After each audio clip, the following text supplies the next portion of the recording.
And we're back, and this time I'm going to show you a very simple mirror text effect in Photoshop. This effect is really simple, but it looks cool, so I wanted to add it to my playlist. And what we've got here is a simple background, and I'm going to use this color, so if you want to use the same, use the Xcode. But you know what, let me add a gradient with this color on top, so I'll use an adjustment layer gradient, and I'll change the colors.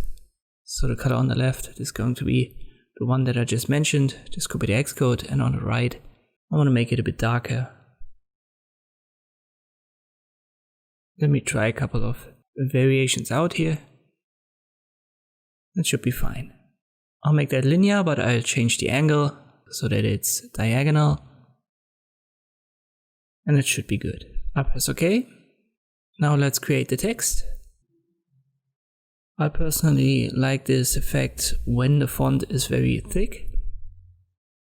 Let me make that white with the properties menu. If you can't find that, go to Windows and click on the properties. It will pop up.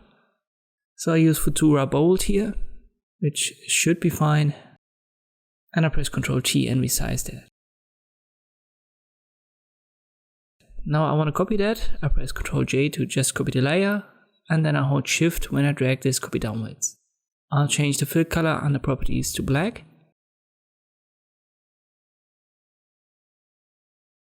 And now I want to reflect it. Just press Ctrl T, right click, and then you've got the chance to flip it horizontally and vertically. In this case, I'll pick the vertical. Then I use the arrow keys to move it a little bit upwards. Just like this.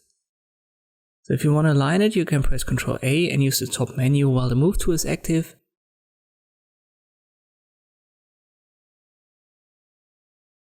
But as you can see, when I use that for the vertical alignment, I've got this effect. So just select both of the layers, then press Ctrl G to group it, then again Ctrl A, and now it works. I'm still not happy with the gradient. Let me use a different color. Make that a bit lighter on one side.